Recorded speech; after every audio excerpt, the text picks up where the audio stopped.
keep doubting us. We're too young this year. We lost too much talent. We're inexperienced between the pipes. Picked to finish 8th in the preseason. Keep doubting us. We're just going to play.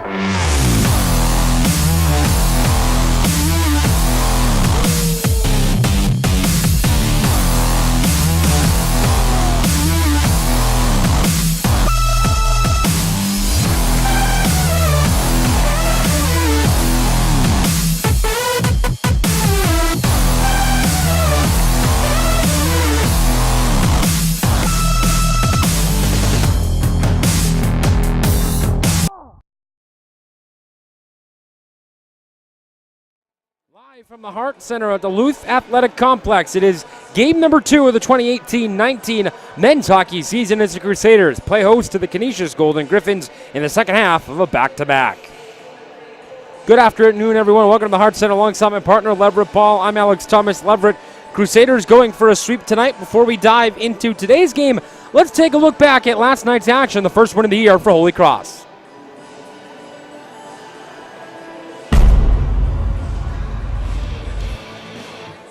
Canisius was 8-9-1 on the road a year ago, 19-17-2 overall, and they score! Cornello let it go right off the face-off, and Holy Cross has opened the scoring right on. Well, it was a great win, obviously. Open the season at home. It's always good to get a win. I think we saw a lot of really good things out of our team tonight. You know, it was great to see Tommy get the start and play as well as he has. He's a kind of embodies our culture and resiliency and being a great teammate. Like Coach said, it's not always easy. It's pretty easy to go in and pack it in and fold your tent, but when you got a group of guys like we have, you don't want to give up for them. They make it easy to go to the rink and grind, even if you might not see a minute that night. So this win tonight was just kind of an accumulation of everything over the last kind of 3.5 years.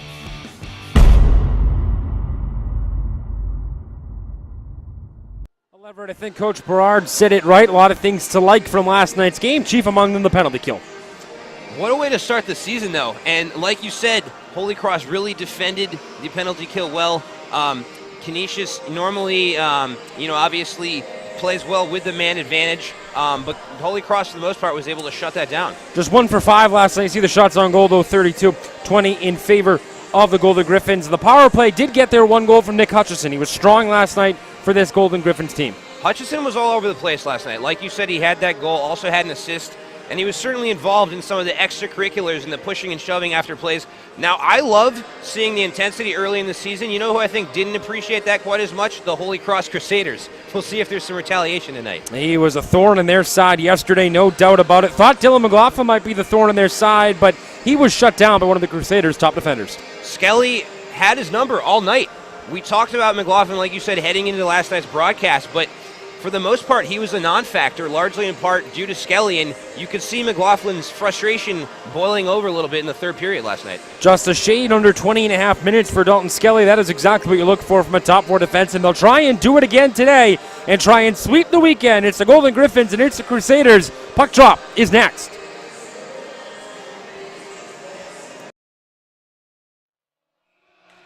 Welcome back inside the Hart Center alongside Leverett Ball. I'm Alex Thomas. The puck is down in game number 2 of this back-to-back weekend series. He is underway between Canisius and Holy Cross. Icing is waved off. And Leverett, we saw the highlights in the open of this game. A victory last night for the Crusaders, looking to make it 2 in a row and nearly getting one right off the hop. That was Will Connolly in there, the Alberta native, a former Fort McMurray oil baron, carried up ahead by McLaughlin. Drop back, right on goal, and the netminder Tommy Nixon will make the save. That was Jimmy Mazza with the point shot. Well, and Alex, long time no see. Less than 24 hours ago, we were here on the call for the season opener. It was just a crazy night, and I think that's going to continue tonight.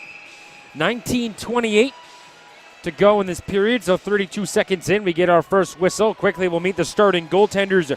Tommy Nixon will start once again, the Sherwood Park, Alberta native, a former Sherwood Park Crusader in the Edmonton suburb. A 1-0-0 record with a 2.00 goals against average and a .938 save percentage on this young season. Chamberlain's shot is corralled by Nixon, and he hangs on. The left-catching senior goaltender on the other side, Tucker Wepner, will get the start once again tonight. Leverett, the Williamsville, New York native, is 0-1-0 in his career with a 203 goals against average and an 889 save percentage, rather. All of those numbers, of course, from last night's contest, making his second straight start in place of the injured Daniel Urbani. Yeah, and Wepner did take the L last night, but I think he played better than the stats indicated. He did make some very nice saves. A couple of bad breaks as well, including the Collett first goal of the night.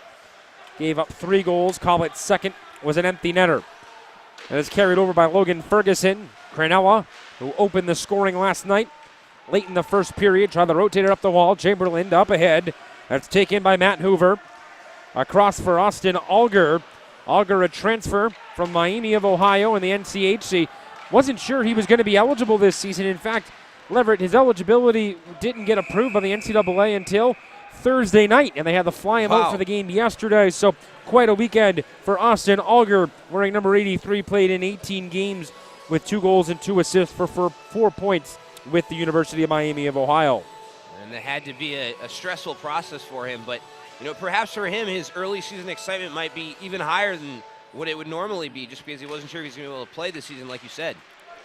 In the lineup tonight, Logan Jestro will send it in deep. He had the first goal for this Canisius team. We mentioned in the open, Nick Hutchison had the other one on the power play. Hutchison was our highlighted player in the open. He and Dalton Skelly, who is likely going to be tasked once again with handing McLaughlin. There's a shot by Jerry. It will whistle wide. The River Falls, Wisconsin native, a 6'1" junior wearing number 23. Puck hopped over his stick, kept in by Matt Stieff. A junior from Florida opposite the shot. Kevin Absuth whistled wide. A freshman from Morristown, New Jersey, played for the Pobble River Kings of the BCHL last season. Prior to that, a PAL Junior Islander. And we have a collision in front, and it looks like Tommy Nixon took the worst of that. He is slamming his right arm into the ice in frustration. He got barreled over. Let's take a look at it. The shot from Stieff, and we'll see what happens out in front. Looks like his own defenseman got shoved down. Kevin Absuth. And Nixon slow to get out. The backup goaltender is Eric Gordon. Bo Collins is the third stringer. And Nixon's going to go. It looks like a leg injury for him, and Eric Gordon's going to be forced into action. It looks like just 2:10 into the hockey game. Nixon was so strong last night with a .938 save percentage, and now Gordon, the freshman, will make his NCAA debut. A Duluth, Georgia native, a former Calgary Canuck of the Alberta Junior Hockey League, and the freshman is forced into action, and that will force Bo Collins to move up to the backup role here. So some adversity, Leverett, with 17:50 to go. Yeah, and I feel awful for Nixon. We've talked about how he spent most of his career on the bench. Now as a senior, getting a chance to be the starter and getting hurt there. Let's hope it's nothing too serious. Lapide will carry it in over the blue line, try to center it out in front for Matt Long. They could not connect. Long played in the NAHL with the Springfield Junior Blues prior to coming to Canisius. Shot right on by Robinson, rebound, and it goes just wide. Not sure what it counted. It might have been hit with a high stick. That was the indication from the official as the defenseman Matt Slick came coming in. Shot from an angle will whistle through the crease, comes back up toward the top. Slick is at the blue line. Lapide was watching Anthony Vincent. Vincent ended up picking his first collegiate point up last night, an assist on the empty netter, and that is icing. Could have been a goal there, but he ends up giving it off to the veteran Mitch Collett, who picks up his 16th goal of his career and second of the night last night. A unselfish play from the freshman. Yes. Can't say I would have done the same. 17:06 to go here in the opening period. Maybe that's why Holy Cross never recruited me. Might be it. Liebold will take the face-off. Ryan Liebold, freshman, second career game for number 17 in white. The white uniforms with the purple letters and numbers outlined in black today with the black shoulder for the Holy Cross Crusaders. And it is the dark blue uniforms with the white numbers outlined in gold and white lettering for Canisius. That has the numbers on the shoulders. You don't see that very often. And then the logo on the sleeve. Gonna rotate it back up top. That is turned over as Holy Cross tries to move things up ahead. 3:20 into the period. Shot from an angle. Gordon makes a save, and he hangs on for a whistle. Yeah, we'll see what Gordon can do here. You know, he probably anticipated not playing today at all. But, you know, you never know when your number could be called upon. So you always try to prepare like you're the starter. With his first save of the night, but this is a big test for him. Gordon, we mentioned, freshman from Duluth, Georgia, first career NCAA appearance. Get a look at number 29. Bo Collins will be the man to back up now after the injury to Tommy Nixon if you're just joining us. Jekyll will play it over D to D. Comes on the near side, Chamberlain. High wrist shot. That's deflected up into the netting and out of play with 16:31 to go. We will keep you updated on the clock here as we work through that. 16:31, your time remaining. Alongside Leverett Ball, I'm Alex Thomas. Happy to have you here late Saturday afternoon, early Saturday evening, depending how you want to slice it. Second half of back-to-back for these two teams. 4-2 Crusaders last night in the season opener. Canisius was the number 2 team, Leverett, in the preseason poll, and Holy Cross a little further down the list, but did not matter last night. Yeah, and Canisius is coming into tonight's matchup with a chip on their shoulder. Collin in front for Laffin, tipped it toward goal. It was blocked. Moved up ahead. Chamberlain has Edmondson, the defenseman, on his wing. Chamberlain cutting in along the near wall. Got around Coughlin. Bounced it off of him. Chamberlain off of Coughlin. Collected by Edmondson, the Toronto native. Captain of this team. Played for the St. Michael's Buzzers of the Ontario Junior Hockey League. Not to be confused with the OHL, the OJHL, a Junior A League team up in Canada, whereas the OHL is one of the 3 major junior leagues, along with the Quebec Major Junior Hockey League and the Western Hockey League, which spans Alberta, British Columbia, and the provinces out west, including the Pacific Northwest of the United States. Meyer will dish it off. One of 2 leagues of major junior Canadian hockey that has American markets, the other being the Ontario League. McLaughlin took a hit after getting rid of the puck. Cronella was there. Jestro gains the blue line. Wrist shot, that's blocked. Slick getting in the shooting lane. And Leverett, we talked about it last night. Crusaders blocked a lot of shots. They're going to do it again tonight with the freshman being forced into action early. 15-16 to go. Yeah, I mean, like we already talked about, we didn't expect Gordon to be in goal. So, yeah, I mean, blocking shots was one of their strengths last night, and they're going to need to continue that with the young goaltender in there. Both teams dressing 6 defensemen today. 13 forwards on both sides, 18 skaters, and we're going to see our first penalty of the game come with 15:06 to go. And it is going to be Mazza, the alternate captain, Kings Park, New York native, who will sit. Did pick up an assist last night. His point shot on the power play was deflected by Nick Hutchison on the Canisius second goal. They were 1 for 5 on the power play last night, and they will go to the penalty kill. So a chance for the Crusaders in the second night in a row, Leverett, to open the scoring. They win that face-off, and it is Barry who picked up his first collegiate point on the Cronella goal, which was the icebreaker, not in just his game, but the 2018-19 season. Conley lets a wrist shot go. That flutters wide. Trapp keeps it in, far blue line, rotates it down the wall. This is where the Crusaders will start things off, trying to center it. Hit off of a skate, back to Conley. One-timer by Trapp, far side. That was blocked. May have hit his own man, Barry, on the far side. Back up for Trapp. Bobbled it, gets it right back. Around Jerry. Trying to get around Heath. He does. Blows a tire. Lost the handle on it. Heath will collect and rifle it down the ice with a $1:26 left in the power play. Gordon will settle behind his own goal. Both sides making changes. Yeah, and Laffin was doing everything he could there to screen the tender. Help his teammates put the puck in the net. 1:15 left on the power play. 14-18 to go in this opening period. Laffin will dish it off Robinson. Neil Robinson, first goal of the season for the Quebec native, 4th of his collegiate career last night. Puck is fired all the way down the ice with 1 minute even remaining on the first power play for Holy Cross. This is played up the wall, nearly turned over. J.D. Pogue, the Montreal, Quebec native, freshman, played for the Cornwall Colts of the CCHL. Prior to this, another Junior A league in Canada. They are littered all over that country. A lot of talent played, of course, in the Canadian Junior Leagues. Good passing by the Crusaders. Ferguson tipped out in front, right on, and a save made by Wepner. He looked behind him, didn't know where it was. but it was caught up in his equipment. 36 seconds left from the power play and 13:41 to go in the period.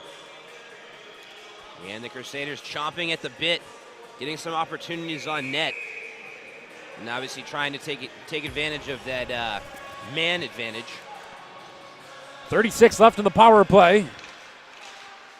Draw one by the Crusaders, but off a scrum it is sent down the ice, and chasing after it is Matt Hoover. Hoover, a junior from Brantford, Ontario. Skelly held behind their own net. This is where the Crusader power play moving up ahead. Skelly transports it in the offensive zone. Down low it is Heath. Turned over deep in the zone. 4 seconds left in the power play. And look out as the penalty expires. Here's a chance. McLaughlin in. The save made by Gordon. Oh, the rebound sits on the goal line. It trickled through. Nobody was there. Jacob with a shot. That's blocked. McLaughlin's shot got through Gordon somehow and lost all of its momentum on the goal line. It does not come closer than that. Shot toward goal. It is knocked away by Coughlin and sent up into the neutral zone. Very nearly a 1-0 game. You know what, though? I like what I've seen from Gordon so far. I mean, for a freshman thrust into action, he's shown good poise. And obviously there with the save on a former Hobie Baker finalist, although barely a save. Gordon gets the stop. Of course, we were mentioning Brantford, Ontario, the hometown of Matt Hoover. Well, there's another hockey player that's from Brantford, Ontario. He was okay, Wayne Gretzky, Brantford, Ontario native. The name sounds familiar. This is sent down low. The Crusaders will try and transport the puck up ahead with 12:05 to go in the period. They are 0 for 1 on the power play and nearly gave up a goal right after the man advantage to Dylan McLaughlin. McLaughlin has 107 career points in 116 games, 39 of them goals. He did attend New York Rangers development camp this past summer and is likely to get some pro prospects after this coming season. He's a free agent. Certainly expect that at the very least we'll see some action from him in whether it be ECHL, AHL, potentially an NHL contract that leads to some development time. He's certainly got the speed and skill. We've seen it on display through a game and a half a period. Jerry will rotate around. He takes a big hit. He was knocked down by Frank Bois. Shot goes wide. Long shot blocked again. Laughing that time, clear to the line, and just gets under the stick of Logan Jestro. What a play by Laughing. Second career goal for the sophomore last night. 2 career points, both goals, and this is turned over in the neutral zone. Opportunity for the Crusaders. Robinson unable to get a handle on it. Spins it out in the slot. Nobody there. Coughlin, a wrist shot, scores! Tipped in front. Coughlin let it fly. Not sure who it hit. The Crusaders are off and running. Absolute snipe there by Coughlin. And as I've talked about, the Crusaders have done a good job, all evening of screening the goalie, and that time it paid off. It comes at 9:11 of the opening period, and for the second straight game, the Crusaders are on the board first. I believe that is going to be Johnny Coughlin's goal. If it is 11th career marker and first of the season. We'll wait for the announcement. It definitely was redirected out in front. It's just a matter of it was a Crusader or a Golden Griffin, but Holy Cross doesn't care. They're up 1-0. Now a big first goal in this hockey game. Moved up ahead. McLaughlin. Bump to the blue line. Skelly chasing after it. He and McLaughlin, that's the big matchup. Defensively, that Holy Cross wants. They got it last night, and they had some success. Hutchison tips it right on. Gordon the save, 10:23 to go.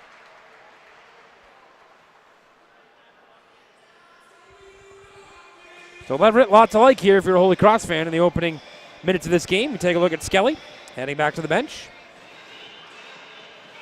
Certainly a great start. Doing some good things offensively.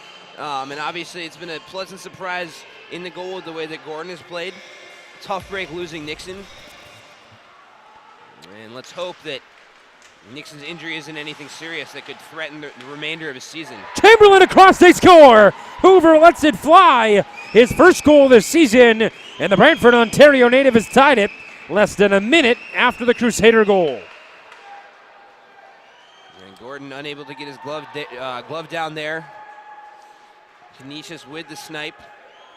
And we're all tied up. It comes 36 seconds after the goal by the Crusaders. That one, a one-time bomb from the knee of Matt Hoover. Felix Chamberlain found him. And Canisius with the response goal. It is the first of the season for Hoover. His first point in the 22nd career goal for him. It was delayed offside. Finally tagging up for the Golden Griffins. Pernella will fire it in. Wrapped around the board. Bois trying to keep it in. He does far side. Chipped away from him. Chamberlain with it now. Turned it over in deep. There's a backhand who scores!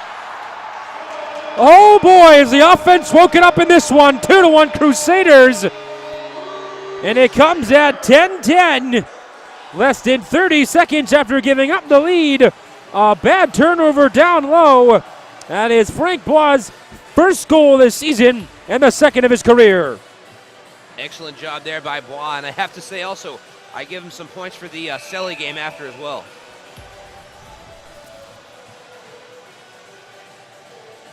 Well, the Crusaders regain the lead. That is 3 goals in 1 minute and 1 second between these two teams. 9:50 to go in the opening period. It is 2-1. This thing is wide open. Mazza up to the blue line.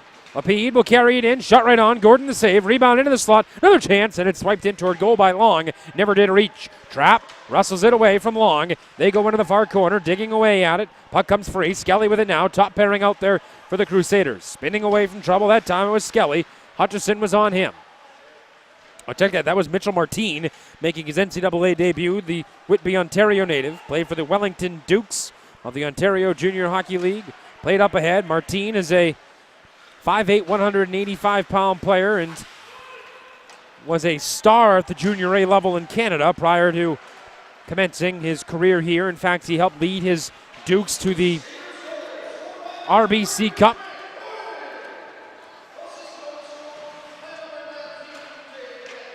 Shot goes wide. Up ahead, Jaco. The RBC Cup is the championship when all the Junior A teams in Canada come together later in the season. All the league champions and such, they all come back, and it'll end up, this is icing with 8:41 to go, and they all convene for the RBC Cup, and it's all the best Junior A teams in the country, and for him to be recognized getting into that level, that's a very impressive season for him. Oh, yeah. I mean, especially with all the big dogs playing at that level, like you said, to be able to stand out really says a lot. Of course, that is the level below Major Junior we mentioned earlier, which has the Memorial Cup. That and the Stanley Cup, the two oldest trophies in the sport. And I would wager 2 of the most beautiful championship trophies in sports, period. Here's McLeod, shot tipped up and out of play with 8:31 to go. We'll touch on Matt McLeod in a couple of moments when we come back. But it's a plethora, 3 goals in 101. Your score, Crusaders 2, Golden Griffins 1. We'll take a break and come right back in with 8:31 to go in the first period.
Well, there's a look at the Atlantic Hockey preseason poll, and Canisius Leverett 5 first place votes, and you take a look at the way they come in at second here, Holy Cross on the other side of the ledger, but doesn't matter, they won last night. Yeah, and, I think Holy Cross, we talked about it a little yesterday, came into the season with a chip on their shoulder. They thought they should have been ranked a little bit higher. On the other hand, Canisius, they probably felt as though they were a superior team, and they're looking for that revenge win today. We're going to catch you up on all the scoring alongside Leverett Ball and Alex Thomas. We'll do that next whistle. 8:13 to go here in the opening period of action from the Hart Center at the Duluth Athletic Complex. Crusaders going for the weekend sweep of Canisius. Trying to send an early statement here in the Atlantic hockey season. Of course, this is the opening weekend. Grant Meyer will take it over the blue line. Meyer tries to dish it off. In front, backhander, Gooden to save. Rebound kicked into the corner. Hutchison came in on him. Mazza shot, blocked. Never reached. Hutchison near wall. Swipes it back up. Mazza looking, goes across, D to D. Shot by Heath. Rebound off the back wall. Skelly digs it free, trying to get it out of the danger zone. McLaughlin all over him. Bumped by Trapp. Good job by number 5 in white. Banks it off the wall to the line. Not out. Heath with a quick shot that's deflected and out of play with 7:30 to go as the Canisius top line pours on the pressure. So here's how it is right now. Anthony Vincent is going to get his first career goal on the first goal at 9:11. Assist on that, Johnny Coughlin. And also on that, I believe it's going to be Neil Robinson. We'll double check on that. 9:47, goal by Matt Hoover, assisted by Felix Chamberlain to tie the game. And then we do know that Frank Bois scored the goal at 10:10 to put the Crusaders up 2-1. We're waiting word on the assist on that. So that is what's going on here. Wrist shot on goal by Chamberlain with Hoover going to the net. There's going to be a penalty here. It'll be against the Crusaders with 7:10 to go. So the power play for Holy Cross is 0 for 1. They were 4 for 5 on the penalty kill last night. And Leverett, they'll be tested here late in the first. Yeah, an opportunity for Canisius. And yeah, they were able to shut them down in that category last night like we talked about. And that was a big surprise. Canisius has so many dangerous offensive players. One of them obviously being McLaughlin, who we've talked about a lot. But, give Holy Cross a lot of credit for what they're able to do defensively. That is Jay Mackey. First time we've talked about the senior from Kingston, Ontario. Mackey will be sitting in the penalty box for 2 or less. And for the first time today, Canisius is going to go to the power play. They were 1 for 5 on the man advantage last night. Massa was the one that set up the goal. He has it and dips it off to McLaughlin. Lots to play it down the wall. McLaughlin watched by Slick. Massa cutting in there. McLaughlin with it now. Keeps it in the zone. Bumped by Slick again. Very physical, number 13. Spinning away, McLaughlin. McLaughlin worked a lot on his skating too, Leverett, after going to that Rangers development camp and realized that, no matter how good you are at the collegiate level, this is a big step forward, even at development camp in the NHL. Oh, yes. Ranger system loaded as well, a rebuilding franchise. Mazza shot, tipped by Meyer, up into the netting, out of play with 6:37 to go. Yeah, and certain things you can do at the college level you just can't do at the pro level. Yep. I mean, the guys you're going up against are just too good. And I think that was definitely an eye-opening experience for him, and I think it'll make him a better player during his final college season. Routinely, collegiate and junior players that weren't drafted are invited to those development camps. A good chance in late June and early July, depending on the team, to get a little bit of pro experience. Usually a 4 or 5 day camp practice-wise, and then a scrimmage at the end, and a chance to get a taste of what life is like up in the bigs. And to be honest, for a player of McLaughlin's caliber, I'm a little surprised that a team doesn't already have his rights. Sometimes collegiate players, especially late bloomers, and that is the case with McLaughlin. I am sure that there will be teams checking in on the Hobie Baker finalist from a year ago, as he is eligible to sign with an NHL team after the season. He can sign as well a minor league contract too, or a tryout agreement.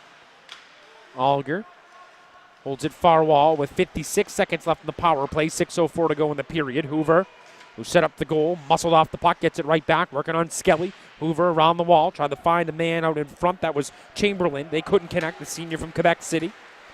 Quebec City, of course, known for formerly being an NHL town. Quebec Nordiques were there until the conclusion of the 94-95 season when they moved on to Colorado and are now known as the Colorado Avalanche. And the main tenant in town is the QMJHL's Quebec Ramparts, although there is, of course, an effort to bring the NHL back to Quebec City.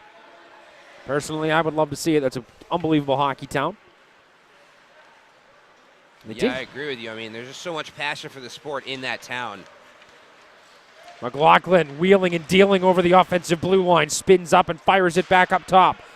Steve gives it off for Mazza. Mazza shot tipped toward goal, good in the save, rebound. Hutchison couldn't put it home. Penalty is over with 5:07 to go, and now here's Barry cutting in. One-on-one with a man coming back, drops it, wrist shot, that's blocked by Steve. Rebound in the slot, Meyer will pick it up and transport it up to the blue line. It just gets out of the zone.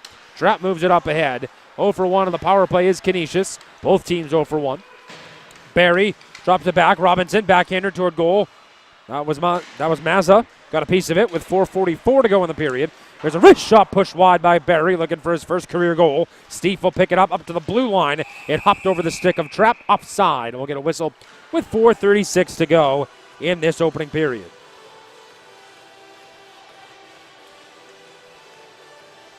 So Leverett, a lot of good things going on right now for this Holy Cross team. Certainly plenty of fireworks. And obviously those two huge goals scored not too far apart from each other. 3 goals in 1 minute and 1 second.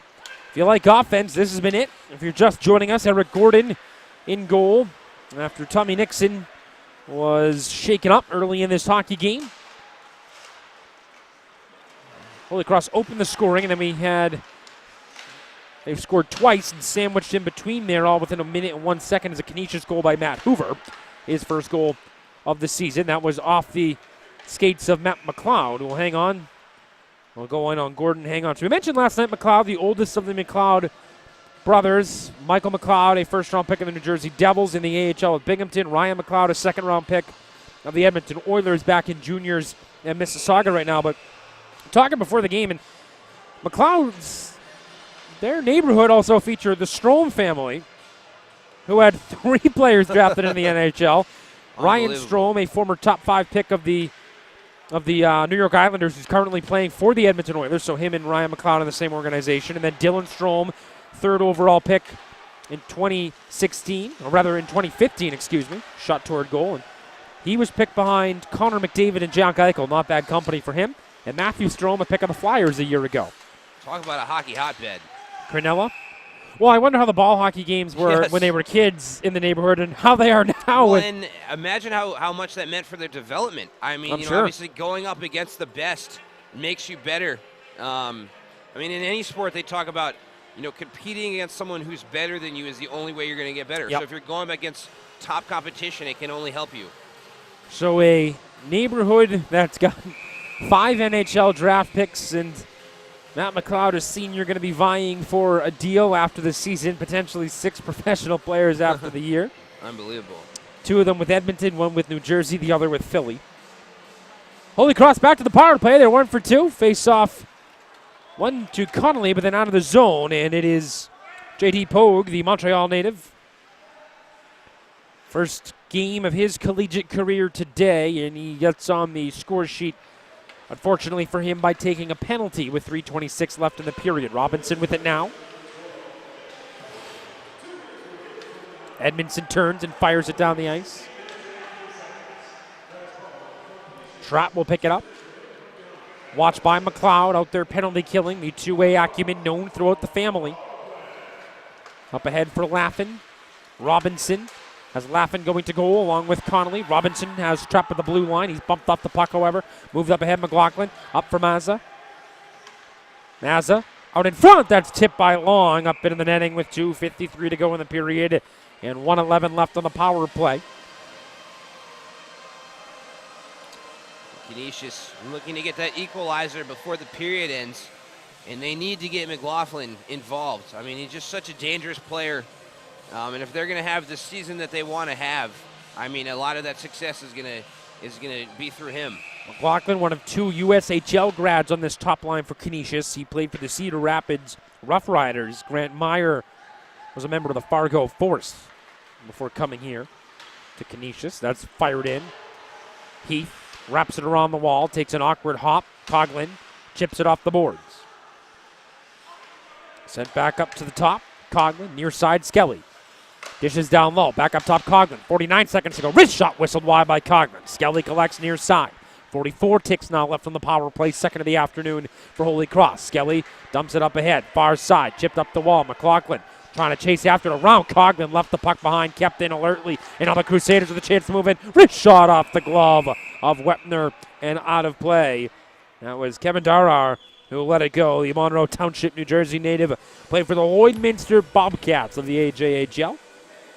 Crusaders with some good looks on that last series, unable to come away with a goal, but you know they're passing the puck very well, seeing the ice well, and if they keep that up, that'll lead to more goals.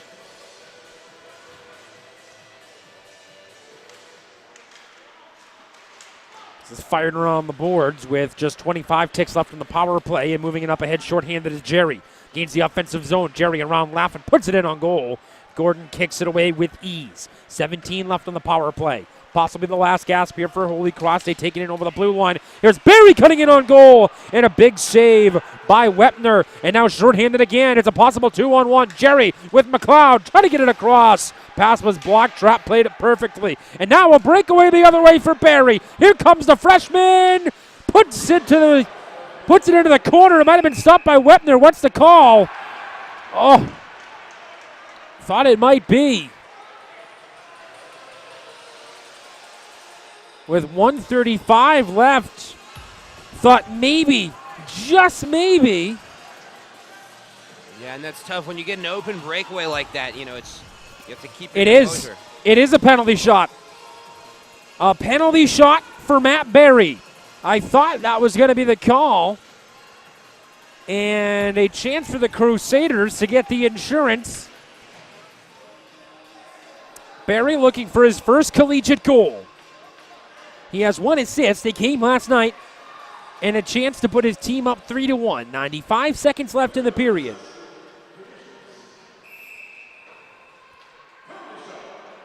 Here comes Barry. Stays on the forehand, lifts it, scores! Matt Barry, what a beautiful move. Shades of Pavel Datsuk, and it's 3-1. Welcome to the NCAA, Matt Barry, his first career goal. And what a way to do it. Wepner actually got a piece of that puck, but Barry still able to drop it in there. Comes at 18:25, and he held it back and slowly lifted it over. The move that was made popular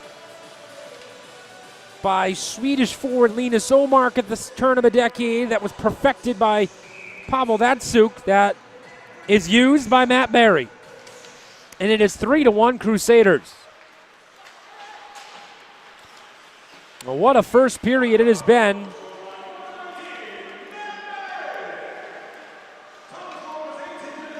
Now Barry with 2 points in his first weekend in Holy Cross. Well, the freshman and former Youngstown Phantom is on the board, and he'll never forget that one, a penalty shot goal.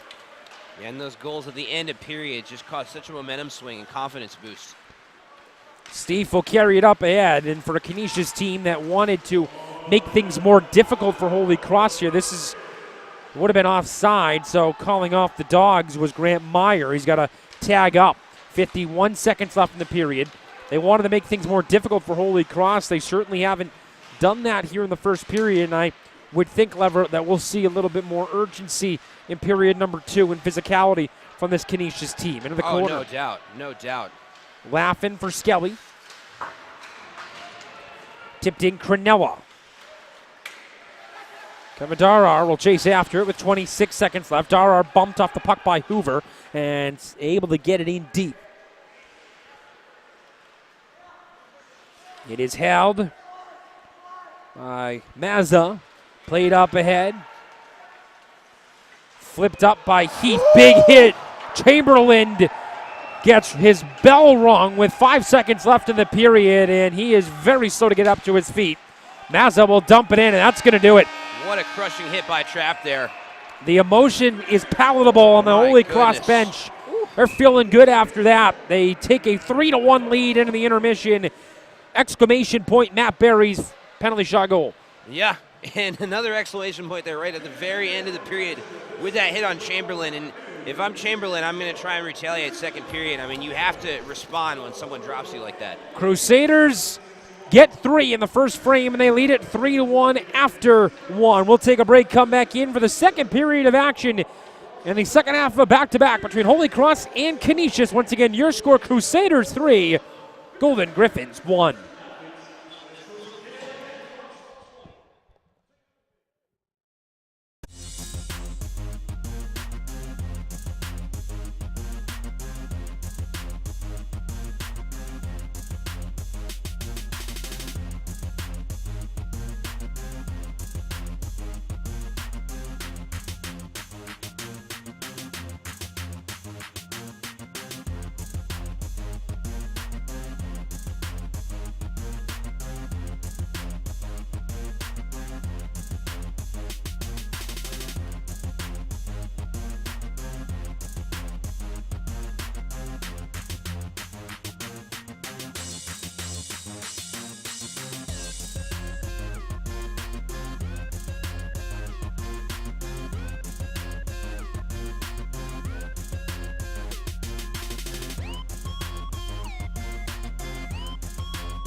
inside the Hart Center at the Luth Athletic Complex onside lever ball. I'm Alex Thomas, and this started off a 61-second span where we saw 3 goals. First, it was that shot by Johnny Coughlin, tipped in by Anthony Vincent for his first career collegiate goal.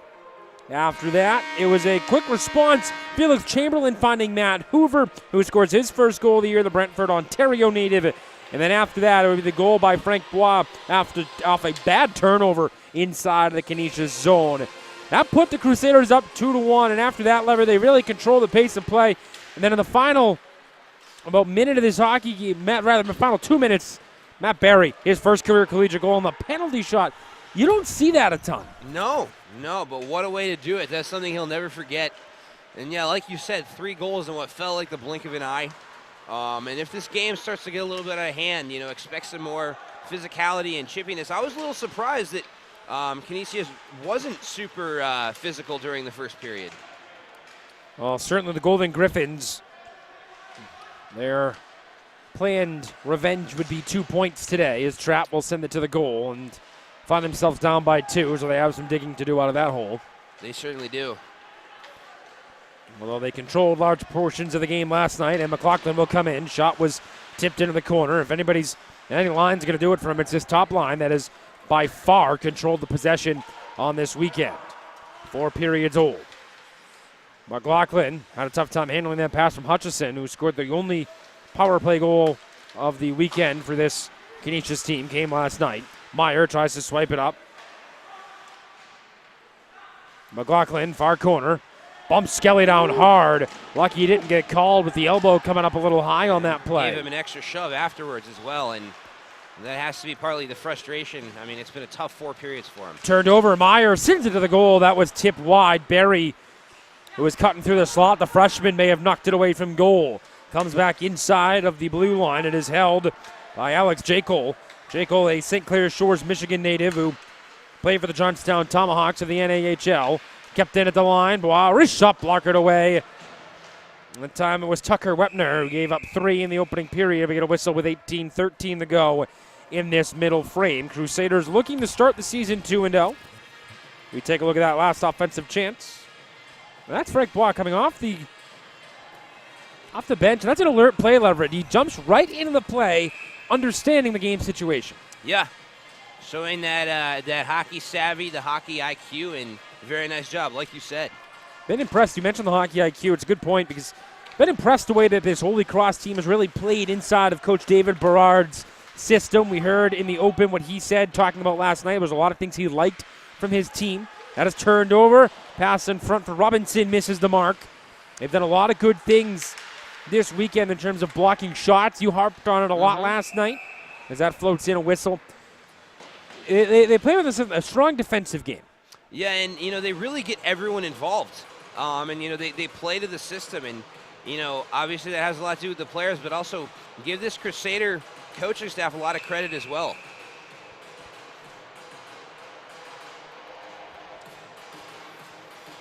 Peter Roundy and Tom Hill, the 2 assistant coaches. Peter Cronin, a volunteer assistant on this staff for the Crusaders under head coach David Berard.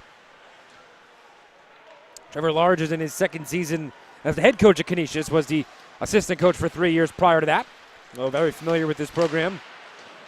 He's 19-18-2 in his career with a 17-12-0 record in the Atlantic Hockey Conference. And now coming the other way, here comes Long. Shot is knocked away by Gordon, forced into action today, the former Calgary Canuck, after the injury to Tommy Nixon, who got the win last night early in the hockey game. No word on Nixon, who's dealing with a lower body issue, as you saw earlier in our broadcast.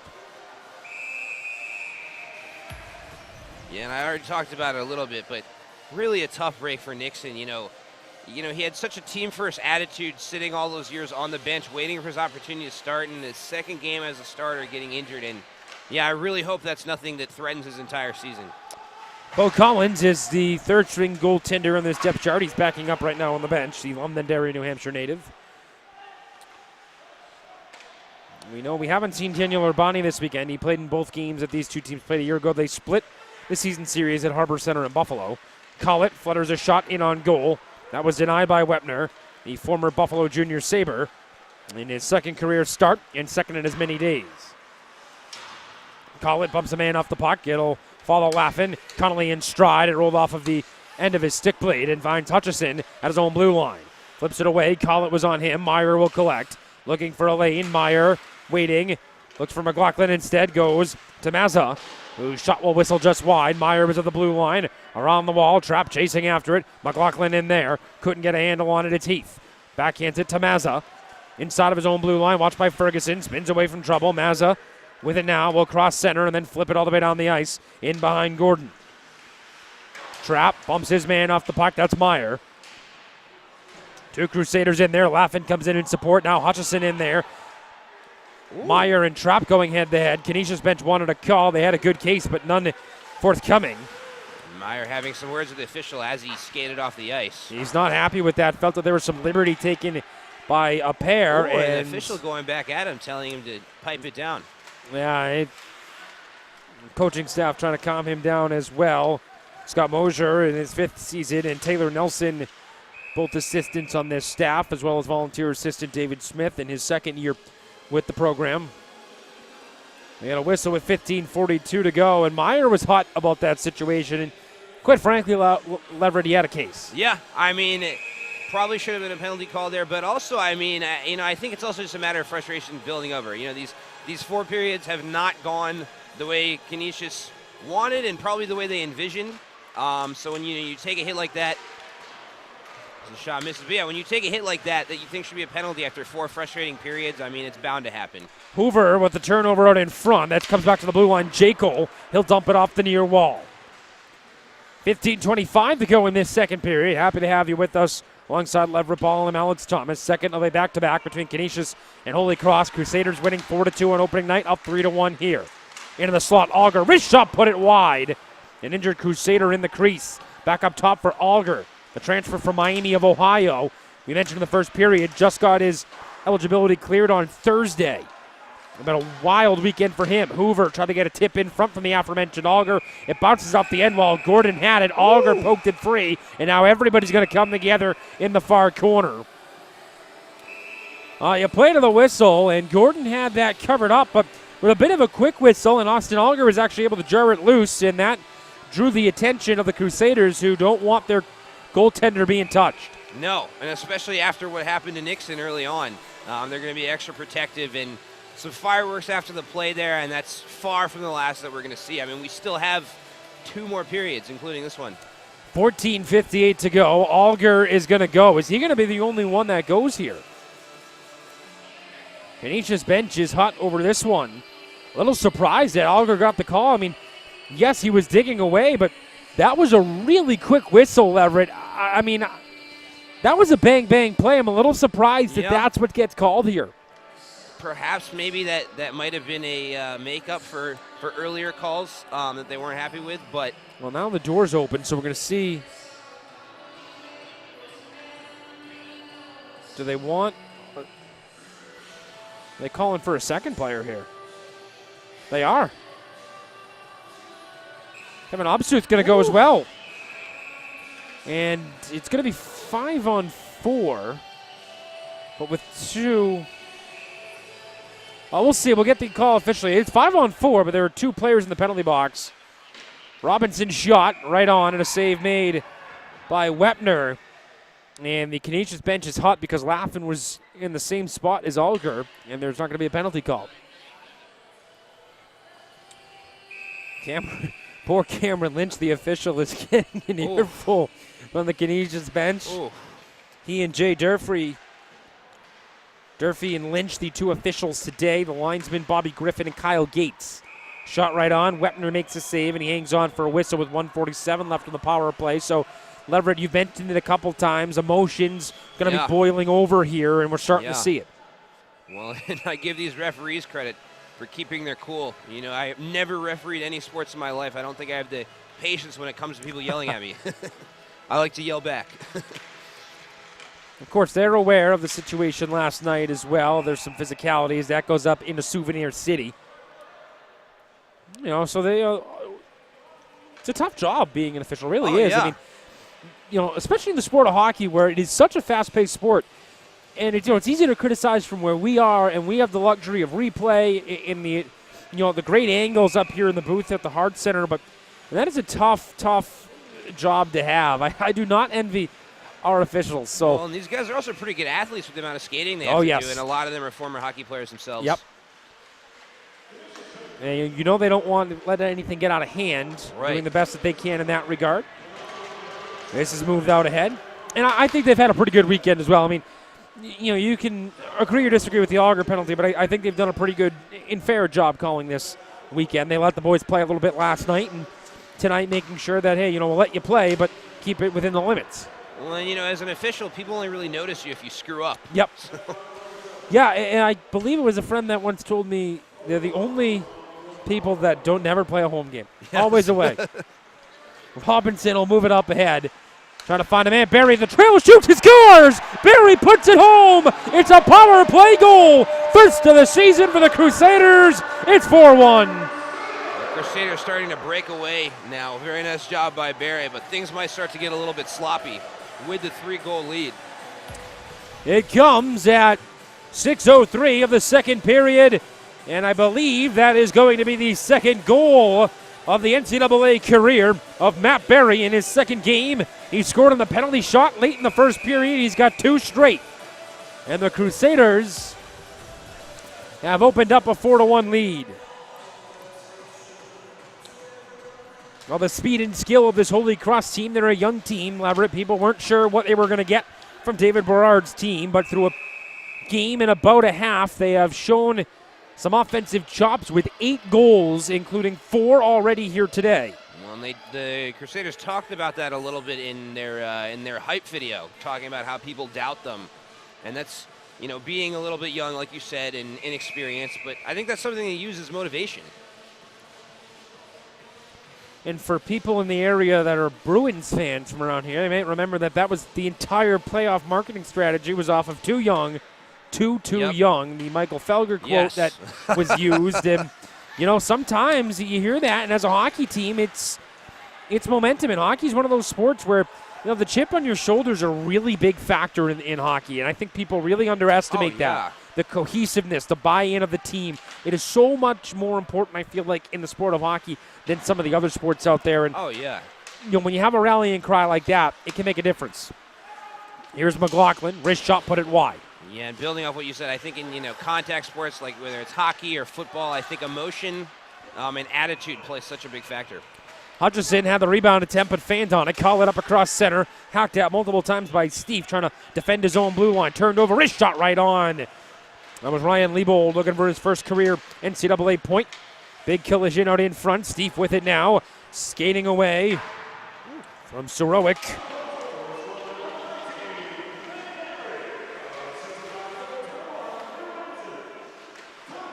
Neil Robinson getting the only helper on that goal. It'll be his second of the afternoon and second of the season. It comes at 6:07. The Barry goal, second of his career, second of the day. Mazza up the wall, couldn't clear it out. Shot right on, big rebound, hit side of the goal, but nobody was home. Crusaders starting to tilt the ice a little bit here. Hoover has the only goal for Canisius. It came at 9:47 the opening period and tied the game at 1, but 3 unanswered for the Crusaders, including 1 here in the period. Mazza at the blue line, looks away, shot toward goal, tipped it on, they score! It is the first career goal for Kevin Abzuth. It comes at 7:54. A beautiful tip. And just like that, it's a 2-goal hockey game once again. A huge goal for the freshman.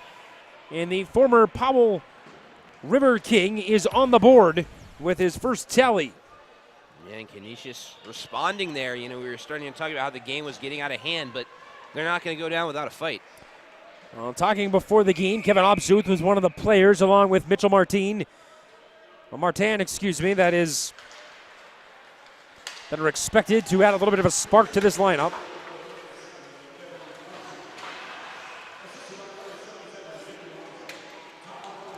Jimmy Mazza will get the only assists. So Mazza will pick up his second helper of the season. He had one on the Hutchison goal last night.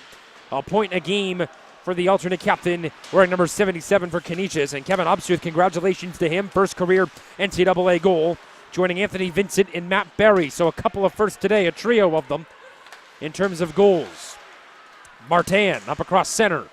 Tried to get around Crenella and Skelly. It is rotated back up to center ice. Martin trying to dig away at it. Also in the picture is Alex Jekyll. This is sent in deep. Martin going to try and come away with it along the near wall. Poked off of him by Laffin. Martin up across center. He'll gain the offensive blue line. Wrist shot toward goal. Gordon, the rebound sits there. Jerry tries to poke it home. Ooh. Gordon thought he had it. He was covering it up, but it was sitting next to him. Jestro moves it in. A penalty upcoming here against the Crusaders. Steve sends it down. A tense moment. Back on top for Steve. Walks the line. Tries to get away from Robinson. Down low, Hutchison. McLeod ready to fire in the slot. Back up top for Steve. Wrist shot toward goal. That was blocked. Never did reach. Long, the whistle goes. Long proclaiming that he was the one that sent it out, not a Crusader, although Everett, from our angle, I think they got that call right. Yeah, and Hutchinson with some frustration after that play, actually slamming the puck down. So that was the save by Gordon. He had looked like he had the puck covered up, but it squirted loose and it was sitting side of the goal. And Casey Jerry, his eyes as big as saucers, thinking that he was going to pick up his first goal this season, but good job recovering by the defense. The Crusaders very lucky that didn't end up a goal. This could easily be a 4-3 game right now. So Johnny Coughlin in the penalty box. Crusaders are 1 for 2 on the power play. Canisius is 0 for 1. A chance here with 10:30 to go in the second period for Canisius to get this to a 1-goal game. It was all Holy Cross, but that goal by Kevin Obsuth had them right back into it, and now a power play opportunity. 1 for 6 on the season are the Golden Griffins. So good start to the penalty kill this year after going 77% a year ago for the Crusaders. McLaughlin near side, wrist shot, that's tipped up high by Hutchison, and that's the spot he scored in last night, Leverett, gunning out in front of the net. Yeah, and Canisius starting to get a little bit of a rhythm offensively. And I mean, it still is only the second period. If they can keep this up, this might be a much closer game than we may have initially anticipated. Tons of time, plethora of time, over half of this hockey game remaining, and only a 2-goal spread, so a lot of opportunity. And if McLaughlin can get hot. His line has been the dominating one. He's got the puck now. Trying to get around Slick. Rotates it back. Mazza rather. Good play over to Steve. McLaughlin holds it. Mazza, his shot, that's blocked. Laffin got a piece of it and sent that into the corner with 9:50 to go in the period. 1:05 on the power play. Up top, Mazza walks the line. Steve near side. Shot blocked. Tried to get it through Barrow. And finessing into the corner, but that is sent down the ice as Wepner will settle it for Mazza. 9:29 to go in this second period. 43 seconds remain on the power play. Second of the afternoon for Canisius. It is 0 for 1 and just 1 for 6 on the season. Hutchison trying to chase in after it. Gets around Trapp up the wall. Here's Heath. Gives on far side. Held by Lapide. Heath, his shot, that's blocked. Trapp got there. Lapide first one on it. He has Jekyll near him. Lapide off the wall for Heath. On his backhand, right down the Lapide. Out of the reach of Heath, and he'll collect it at center. Turn and try and start up once more with 15 seconds left in the power play.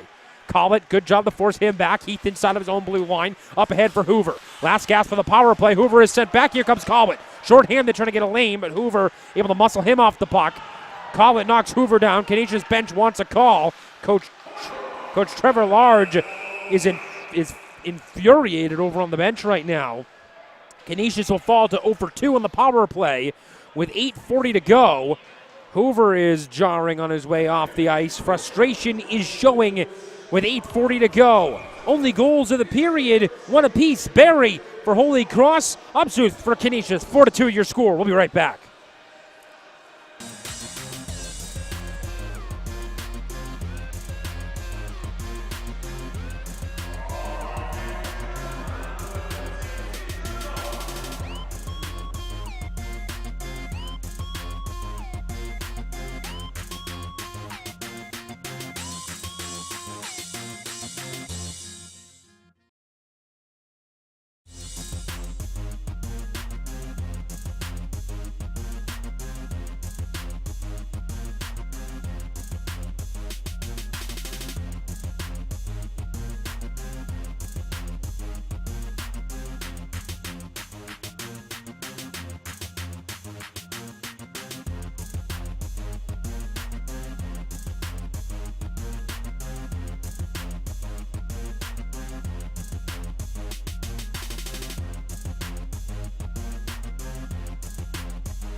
40 to go in this second period. Welcome back inside the Hart Center, Duluth Athletic Complex, alongside Leverett Ball. I'm Alex Thomas, 4-2 your score. Matt Barry made it 4-1 early in the period with his second career goal. Kevin Obstruth with his first career goal, something that Barry did late in the first period. Leverett, 4-2 your score. 8:33 to go in this second period. Canisius showing some fight, though. Crinella swipes it on goal. Eric Gordon is in net right now for Holy Cross. Of course, Tommy Nixon was the starter last night, got the victory, and exited this game under 2 minutes old. With a lower body injury, no update on him, but don't see him on the bench, so suspect that this is Gordon's net for the remainder of the afternoon. Barry with it now, because it's only game 2 as well, no need to really push in terms of that, and you want to make sure that Nixon is good. The Crusaders will not play until next Friday night when they'll take on St. Lawrence, a back-to-back weekend on the road. They'll play Clarkson on Saturday. Yeah, and like you said, probably smart to pull Nixon from the game. Look out, that's an icing call, and Anthony Vincent took a big hit after the whistle from Logan Jestro. That's going to draw a lot of people's attention. A hard hit after the whistle, and Jestro would imagine is going to get the gate here, and he is. Pretty obvious call for the officials there. The freshman Vincent scored his first career goal, was the opening goal of this hockey game. And with 7:53 to go, the Holy Cross power play, which has already scored a goal from Matt Barry at 6:07 of this period, is going to go back to work. They're 1 for 2 on the afternoon. The officials are converging right now. They haven't put time up on the penalty clock. I'm not sure if this is going to be 2. It is going to be 2, it looks like, on Jestro. 7:53 to go. Face-off will be to the left, the Canisius goal, tended by Tucker Wepner. Second career start for the former Buffalo Junior Sabre. Here's Skelly. Fires it across. Ferguson. Wood timer! That's sent wide. Coughlin off the pad of Wepner. Up to the blue line. Coughlin keeps it in. Excellent play. Crinella. Ferguson tried to fire it back up to the blue line. That was intercepted and sent down the ice by Dylan McLaughlin. What doesn't number 13 do? He's up there killing penalties with 7:26 to go in the period. 1.5 minutes to go on the power play. Ferguson will gain the blue line and drop it back for Coughlin. He was bumped off the puck instantaneously. It'll fall back to center. Skelly is there. Skelly up ahead for Ferguson. Gets the blue line and then rifles it around the wall. Jerry trying to rotate it up ahead. Coughlin was there into the slot. Wrist shot, that puck. Rebound over the stick of Crinella. And out the other way, here come the Griffins. This is taken by McLeod. 6:53 left in the second period. 58 ticks left on the power play. 4-2. Crusaders. Edmondson shorthanded, side of the goal. And a big save by Gordon. Fed the pass across. J.D. Pogue was there in his first career collegiate game. The Montreal native looking for a shorthanded goal. 42 seconds left on the power play. It'll be settled by the Crusaders. Dalton Skelly behind his own net. Skelly will carry it up ahead. Gets near his own blue line and then moves it up. Laffin pulls up, waits for reinforcements. Has all 5 in the offensive zone now. Trapp gives it off. Back up top for Barrow. Barrow, big shot. That was deflected wide by Edmondson. Back up top for Trapp. Barrow looking over across Barry. Tapped it back up to Trapp. His wrist shot, that's blocked onto the far wall. Nobody goes and gets it. Trapp has to go and collect with 12 seconds left. Barry with it now. 2 goals in the afternoon. 3 points in his collegiate debut weekend. He had an assist last night. Laffin, bumped by Edmondson. Penalty set to expire. Crusaders now 1 for 3 on the man advantage. 5:48 rather, to play in this second period. Collected by Jekyll. Sends it around the boards for the captain, Edmondson. The senior from Toronto. Hutchison bumped hard by Trapp at the blue line. Here comes Barry. Tries to center it out in front, and it rolls off the stick of Collett. Barry now side of the goal. Wrist shot. Oh, and it hit the elbow of Wepner, who was looking a complete different direction, but ends up knocking it out of the cage anyways. McLaughlin pulls up after the turnover. Jestro trying to pinch in, fresh out of the penalty box. Gives it on McLaughlin into his feet. Couldn't handle the pass along the far wall. Evades one Crusader, couldn't evade Slick in the corner. They go and engage. McLaughlin digging away at it. Slick now 5:05 to go in the period. Chipped up the wall, hits a body. McLaughlin collects, still in the far corner, continuing the battle. Colbert digging away on him. Slick bumps him down hard. Knocked the man. That was Hutchison who got barreled over, and Colbert moves it up ahead, and a penalty coming. Some hacking and whacking. Vincent taking another one. Now Steve will settle him over, trying to calm things down. As Meyer was getting into it. And Slick going to go to the penalty box with 4:50 to go. Canisius 0 for 2 in the power play, but Lever had a chance to draw within one late in the period. Yeah, and Hutchinson was actually thrown to the ice there, and we actually talked about during the open, the potential of retaliation. He was kind of in the middle of a lot of the extracurriculars last night, and, well, there it is. It took until the second period, but not a surprise. 0 for 2 in the power play. Overall on the weekend, 1 for 7. After going 1 for 5 last night, Hutchison did have the goal on a redirect on a Mazza shot. Obsuth will turn, fire off the skates of Laffin, eventually collected and hits a beam in the roof, and that'll be a whistle with 1:52 left on the power play, 4:42 in the period. And because it was sent out by the Crusaders and it hit the roof, the face-off going to come to the left of Eric Gordon, the freshman making his NCAA debut. He didn't get the start, but he's going to play about 58 minutes in this game anyway because of the injury to Tommy Nixon. Yeah, and I like what I've seen from Gordon thus far today. Has made a couple mistakes, was expected for a freshman, but he's hung in there for the most part. It's a big adjustment going from the junior level, even the AJHL, which is a great junior league in Canada, to the NCAA Division I mark. It does take some time. Heath will give it across. Hoover trying to feed it for Jekyll. Good job by Laffin. Heath tried to get it back to Jekyll. Turned over. Puck sits there. Laffin clears to the blue line, and it does hop out of the zone. Heath at his own blue line now will turn away from trouble. He's being watched intently by Ryan Leibold. Another one of these freshmen on a young Holy Cross team. Hoover moves up. Lapide gets it down into the slot. Lapide turning, looking, drops it back. Heath at the blue line. 1:10 on the power play. Lapide up for Heath. Fakes the shot, holds it in the skates of Lapide. The excellent job by Hoover to recover on Skelly and then sends it down for Upsuth. Back up top for Heath.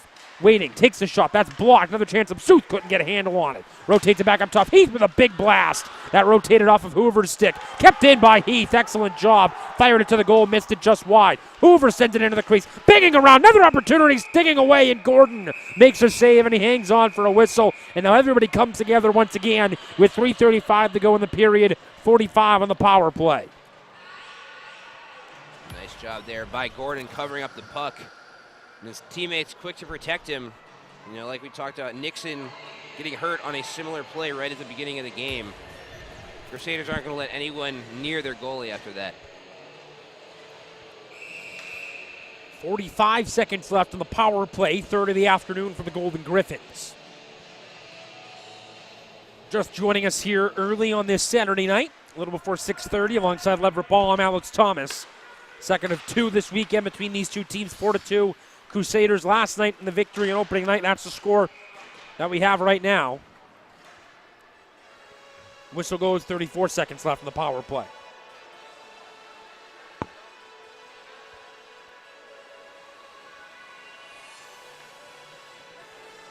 Crusaders will go on the road next weekend, Friday night at St. Lawrence, and then Saturday night at Clarkson, a pair of out-of-conference games. Conference play will continue for Canisius at the Harbor Center, beautiful facility in Buffalo built by the Pagulas, who own the Buffalo Sabres. Sabres practiced there. The rookie challenge was there. In fact,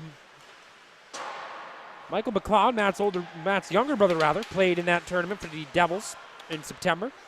And then, of course, the World Junior Championships were in Buffalo back in January, and the Harbor Center hosted some of those games as well. The Buffalo Buttes play some games up there too, so a beautiful facility for Buffalo's college team. Well, penalty's over. 0 for 3 is Canisius now, and this Holy Cross power penalty kill, rather, has done a good job. 7 for 8 on opening weekend. Late in period 2, Mazza bumped by Vincent. Good job of the freshman. McLaughlin collects the puck, finds Steve far side. Pulls up, watched by Coughlin. Rotates it down for McLaughlin. Back up top, Steve. Far point. Waits. Fires a wrist shot blocked Rebound into the slot. Mazza was there. Backhander toward goal. McLaughlin on his backhand puts it on goal. Gordon the save. Still loose. Pops free. And it's going to slowly trickle up to the blue line. Hutchison able to keep it in, but turned over. Blah gets hit hard by Mazza. Comes up towards center. Vincent is there. Hutchison in his own blue line. Gives it off. Edmondson rifles it around the boards and goes off for a change. 4 fresh skaters onto the ice with 2 minutes to play in the period. Edmondson, the one who stayed on, goes across for Jestro, who gains the blue line and fires it in deep over the stick of Gordon, who tried to come out and settle it. Falls to a Crusader out in front. Coughlin turned it over. Jerry cutting in. Backhander pushed it wide. Jerry turns, fires it from an angle. Glove save Gordon. Big rebound, high slot. Edmondson, a wrist shot knocked away by Gordon. Penalty upcoming against the Crusaders. Edmondson with it now. Jestro near side looking. Edmondson at the point. 1:30 to go in the period. Edmondson walking away from Vincent, gives it off. McLaughlin, the extra skater, curls into the slot. Wrist shot just side of the goal and finally touched up. Take a breath. 1:23 to go in the period. Power play coming up.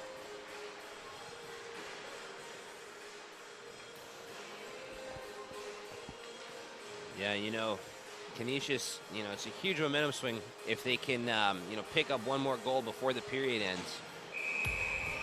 They are 0 for 3, 1 for 8 on the weekend of the power play. They'll have a $1:23 to work with here late in the second period, and then there'll be about 37 seconds of holdover time if they're unable to connect. That'll kick off the third period. Kevin Absuth was knocked over. Laughing. Puck comes free. Hoover up top for Meyer. We'll check that. That's Heath. Shot from an angle, sent wide. Was Hoover. Got it now. Heath at the blue line. Top of the point. Gives it off for Hoover.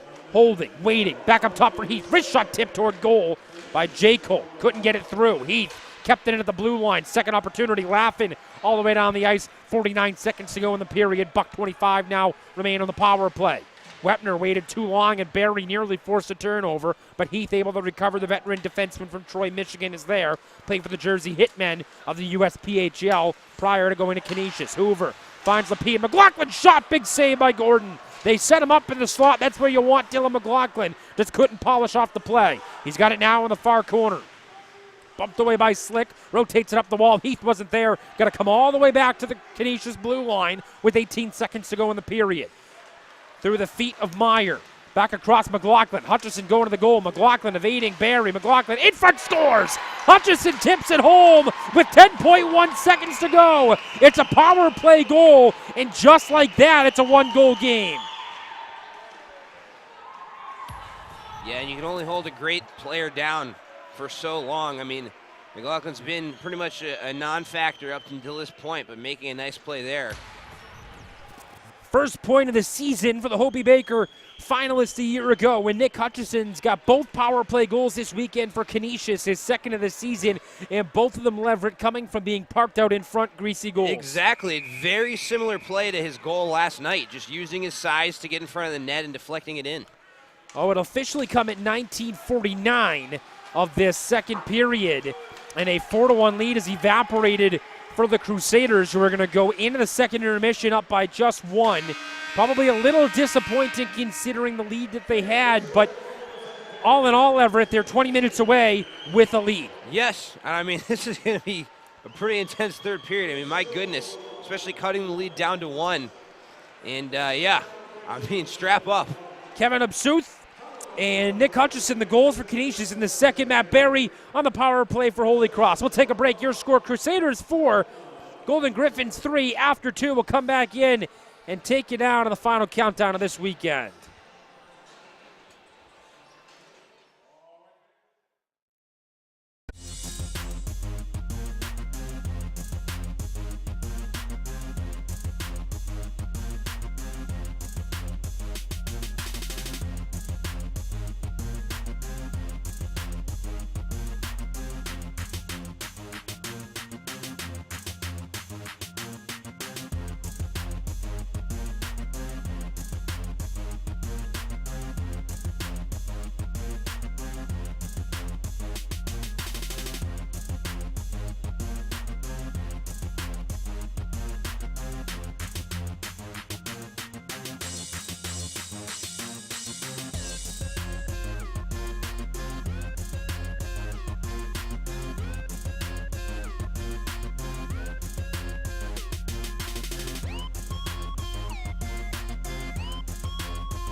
back inside the Hart Center at the Duluth Athletic Complex alongside Lever Paul and Alex Thomas. Let's get you caught back up on what happened there in period number 2. That was Matt Barry's second career goal, second of the afternoon on the power play. Lever had made it a 4-1 game at the time. We thought that might be enough, but Canisius, as you'll see here, 2 goals to make it a 4-3 game. Give Canisius a lot of credit for battling back. Like you said, when they scored that goal, it looked like things were starting to get a little bit one-sided and it was going to start to be a sloppy game, but Canisius has battled back, and I mean, this figures to be a pretty intense third period. That second goal, Nick Hutchison on the power play, second power play goal for him on the weekend, and it came at 19:49 to make it a 4-3 game. Kevin Obsuth with the other goal in that period for the Golden Griffins. It was his first career NCAA goal. And McLaughlin also, as we see the stats here. But McLaughlin finally getting a point. Interesting to see shots on goal, 26-21 in favor of Canisius. That's 23 saves for Eric Gordon in his NCAA debut, replacing Tommy Nixon, who got injured less than 2 minutes into this hockey game. We have not seen him since. He will not return. As forced Poe Collins into the backup role here this afternoon. Tucker Wepner is the goaltender on the other end. And just to get you caught up, Holy Cross 1 for 3 on the power play. Canisius is 1 for 4 on the man advantage in this contest. Now the Crusaders going for the weekend sweep. These two teams split at Harbor Center a year ago in February of last season, and now the Crusaders are trying to avoid a similar fate after a 4-2 win last night. They're trying to collect 4 points in the Atlantic Hockey opening weekend. That would be huge for them. One of the few conference games is between these two teams here this weekend. Mazza up ahead, turned over. Barry with 2 goals, takes it in over the offensive blue line. Has Grinello with him. Man pinching in, that's Bois. Out in front, tapped into the goal. They score! Ferguson on the doorstep. There's your insurance. It's 5-3. Oh, and that is huge there. And what a way to start off the period. You mentioned the insurance goal, especially with the way that Canisius battled back at the end of the second period. For Holy Cross to start off the period with a goal is just devastating for Canisius. The former Canmore Eagle and Calgary native, who had 2 goals as a freshman, has his first as a sophomore, 3rd career tally for Ferguson, and it's 5-3 with now 19 even to go in this third period. So right away, the Crusaders strike. That is a very big goal for this team. Give some breathing room for the freshman goalie, Gordon. Well, after that goal in the dying seconds of that second period, that unofficially would be a minute and about 7 seconds after the, or minute 2 rather, after the goal by the Golden Griffins at the end of the second period. Of course, it seems a lot longer because we had the intermission, but, you know, we have the net coming off, but that's the situation there. So a good response goal for Holy Cross, and it's something that we saw last night, Leverett, from this Crusader team, a response after a goal early in the period by Canisius. And here is the goal. I don't think Wepner ever saw it. Man, the Crusaders hitting Canisius where it hurts most by scoring points. You know, and when Canisius has scored goals or made late hits, they haven't responded by fighting, they've responded by scoring. David Berard's got to be happy the discipline that his team has shown. They've killed 7 of 9 penalties, so it's about 77-ish in that area, about a similar percentage as last year, and that's something that they wanted to improve on. And outside of the 2 Hutchison goals, they've done very well in that regard. Still some room to grow, and there'll be room to grow all year for a young Crusader team, but it's much easier to build your program and have the process, and it's easier to tell everybody trust the process when you're getting results. Yes, certainly. And that has to be a confidence boost for them, like you said.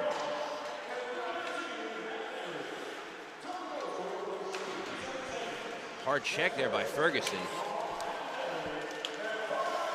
So the assist on the goal belonged to Frank Blois, who will pick up his second point of the day, his fourth career helper, and he's got 2 points on the season for the Needham native. And then Jay Mackey is going to pick up the other helper, and that is Mackey's first point of the year, an assist for the senior, and his 7th career assist and 9th career point. This is settled down by Gordon with 18 even to go in this third period of action between the Crusaders and the Golden Griffins. Up, across center, Trapp, Collett out of his reach, icing is waved off. Heath wraps it around the wall, Trapp will get in there, holds it, and carries it down low. Here's Trapp wrapping it around, that is saved by Wepner. Into the corner, Collett on Mazza, up the wall, taken away and moved up. McLeod, Jerry with it now, up for Heath. McLeod enters his own near side with the speed, getting around Skelly. Here's McLeod, takes it for a lap around the offensive zone, up top for Steve. Looking, sends it down low. Heath, wrist shot toward goal, knocked wide. Lapide was in there with him, number 28. Back up top, it's Heath, ready to fire it as Steve. One-timer toward goal, knocked away by Gordon. Into the far corner, big hit. Conley gets lit up by Heath, who was pinching in. Steve up ahead for Lapide, trying to feed McLeod. Taken down by Laffin on the play, up to the blue line, not out. Good job defensively by Jestro. Jerry trying to wrestle it free. He does, collected. Lapide, wrist shot, scores! Lapide was wide open in the slot. He put it through traffic, and Canisius has answered with 16:54 to go. It's 5-4. And the scoring parade continues, and that goal at the beginning of the period by Holy Cross, the difference. Comes at 3:06 of this third period. That is the first career goal for Mississauga, Ontario native Lee Lapide. His second career game for the freshman. He just turned and fired on it and fooled the netminder Gordon. So that is a huge goal for the Golden Griffins after the response tally by Logan Ferguson. Chipped up ahead by Leibold. Lee Lapide, first career goal in his second career game. Another first. Feels like we've had a ton of those this weekend, and now a penalty coming against Canisius as Steve will touch it up with 16:31 to go in the hockey game. As Coach Trevor Large can do nothing but shake his head, the Ferris State graduate. Young coach that has spent his entire coaching career here in the Atlantic Hockey Conference and now is getting an opportunity. Gestro going to the box. Had a couple undisciplined plays today that have ended him up in the box. We'll see if the Crusaders can capitalize here. Second penalty for Logan Gestro, 1 for 3 of the Crusaders today. Matt Barry has the only goal on the power play. It came at 6:07 of the second period. It was the Crusaders' only tally of the middle frame. 16:25 to go.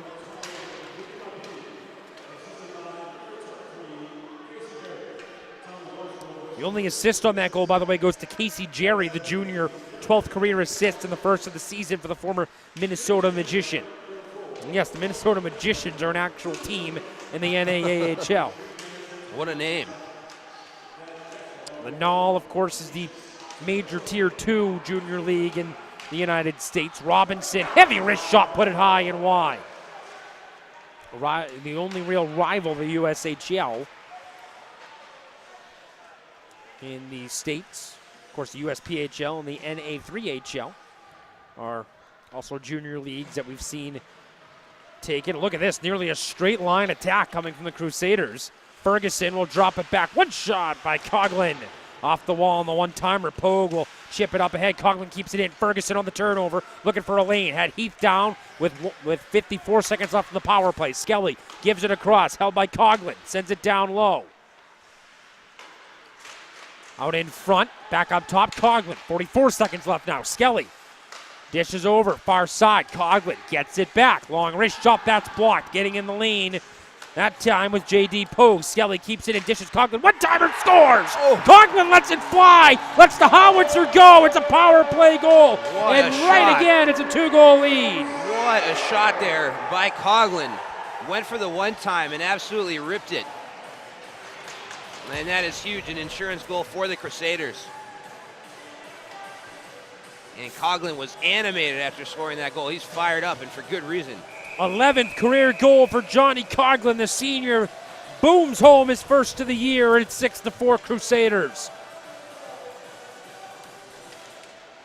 So now 2 for 4 on the power play. The man advantage, the difference in this one right now for Holy Cross. And that's a huge goal that comes exactly 4 minutes after Ferguson's tally. And now another chance in front. The puck was sitting there, and Jankel moved it away from the danger zone. Meyer the other way, drops it back. McLaughlin in the slot. Jankel pushed it wide. He had a wide open cage, just couldn't polish the play. Now the Crusaders will transition up the ice. Intercepted Meyer at center. Somebody lost his stick. It was Laffin.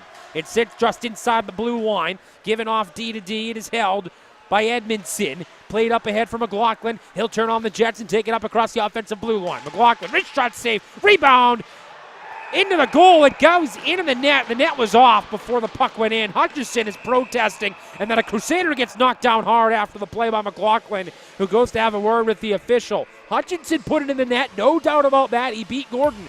But it happened after the net came off.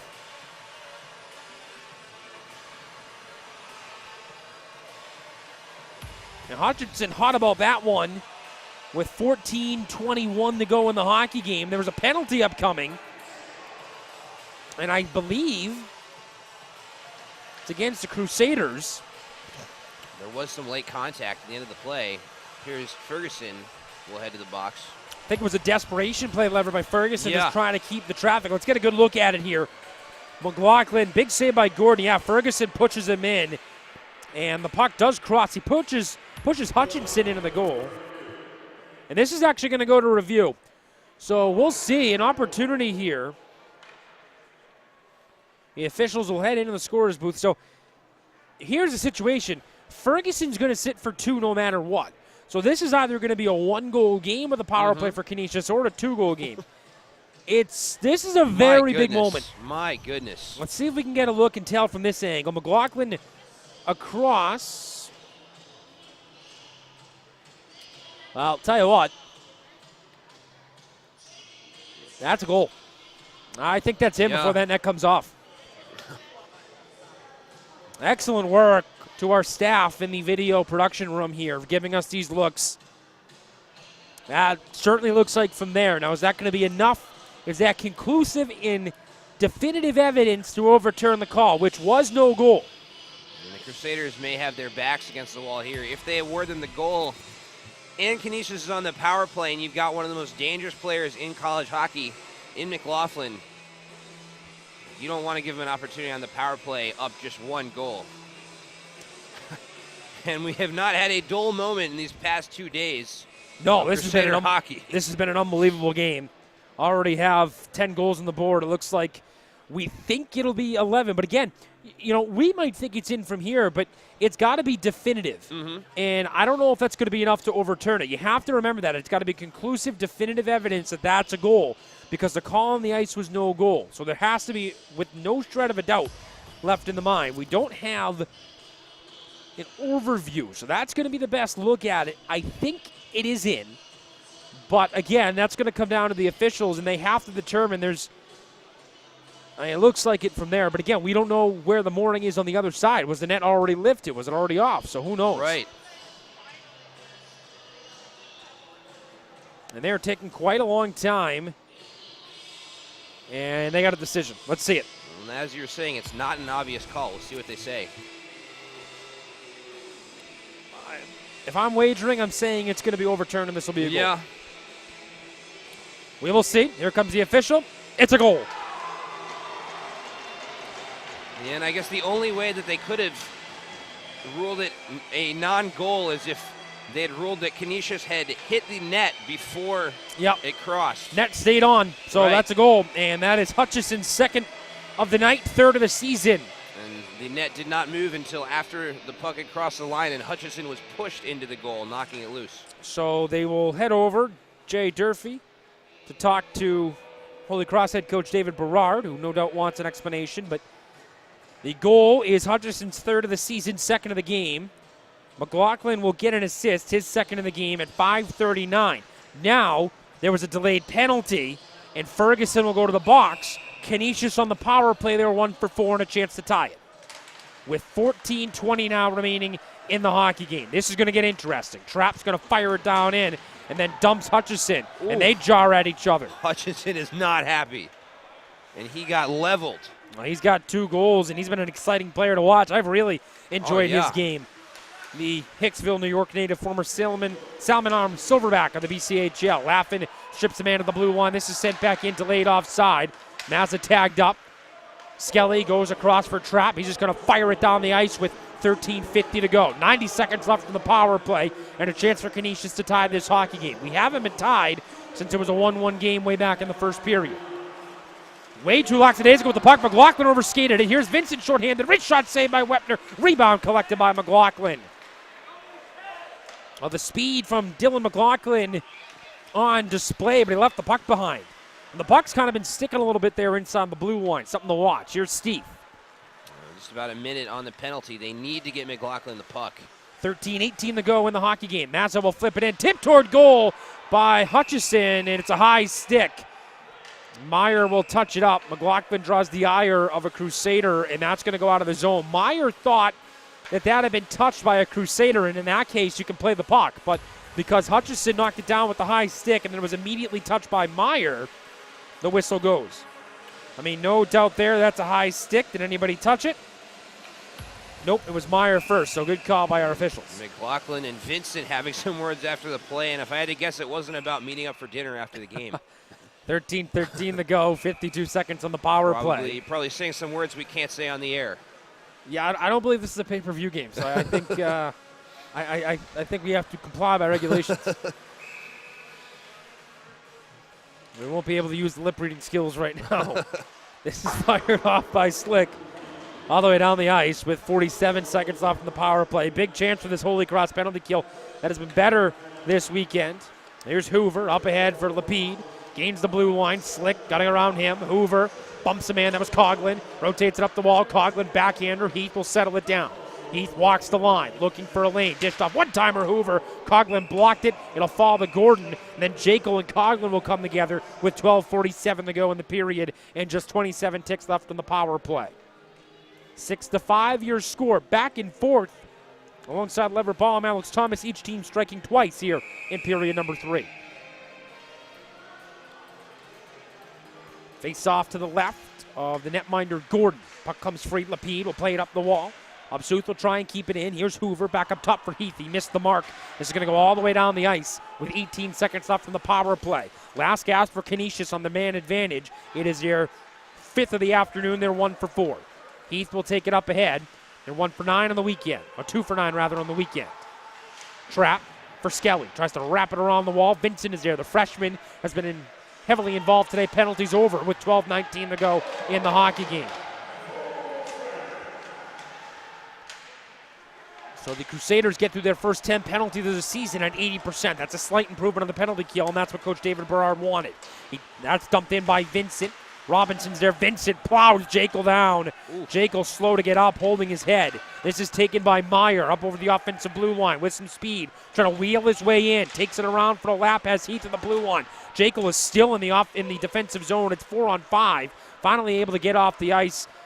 A little banged up, hoping that he's okay. Coughlin will take it up ahead. Stick broke. That was Vincent's. That's an expensive check. Coughlin. Jestro on him. They'll just dump it around him with 11:35 to go in this third period.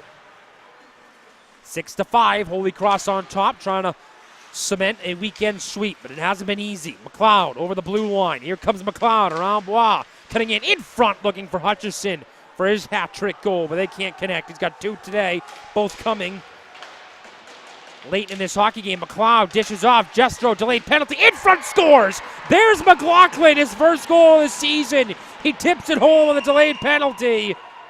And it couldn't come at a better time for Canisius. We are all tied up with 11:11 to go. Yeah, and you can only hold a great player down for so long. I mean, McLaughlin was a non-factor last night, and, early on in today's game, didn't do a whole lot, but now with the assist and the goal, and, it's almost like in baseball, if a great hitter goes into a slump, it's only a matter of time before he hits one over the fence. Right out in front, nobody marked McLaughlin on the delayed penalty, and he taps it home. And the relief he shows with the Southie.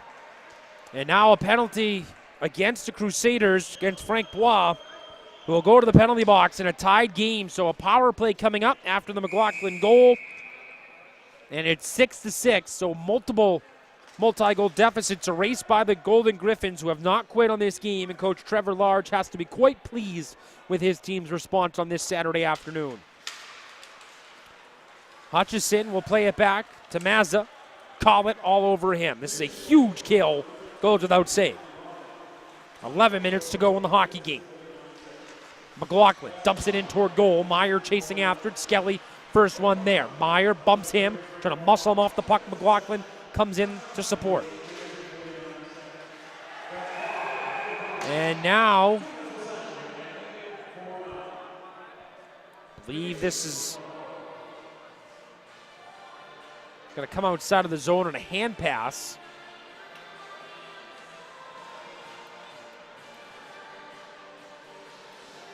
As both sides will make changes. 1:35 left in the power play, 10:46 in the game. 6-6 your score.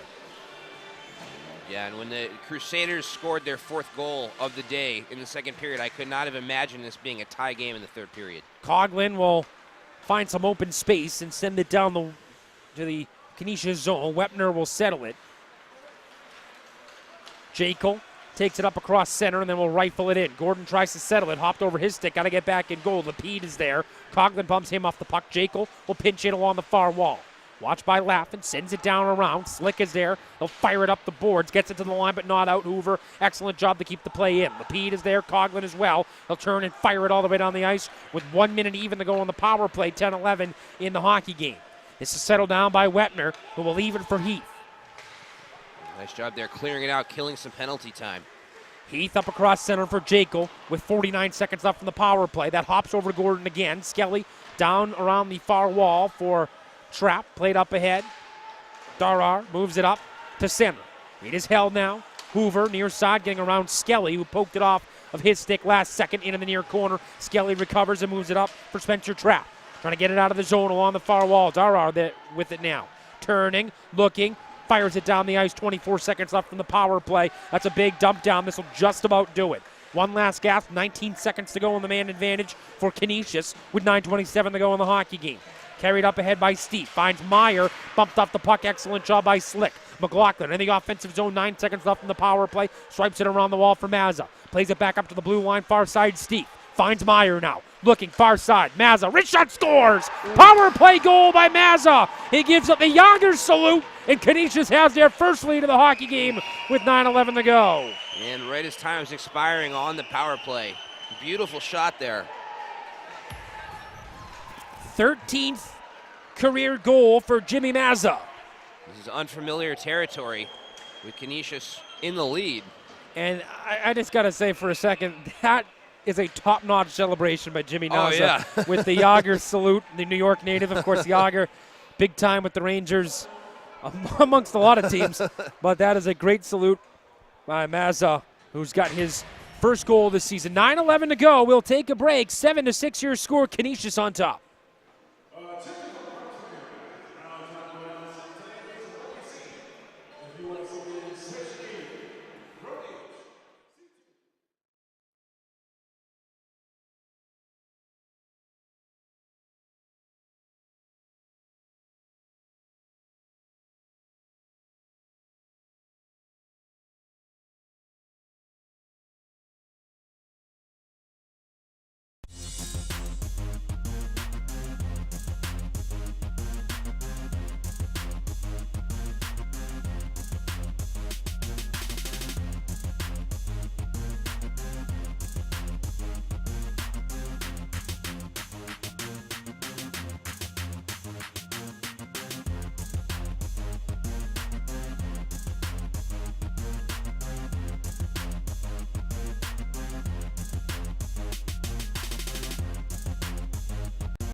I, 9:11 to go in this hockey game. Canisius with the goal from Jimmy Mazza. He picks up his first goal this season, 13th of his career. And Canisius on the power play, we believe, and if so, that puts them to 2 for 6 overall today and 3-11 on the weekend. And what a job Canisius has done battling back. Says a lot about their team's character.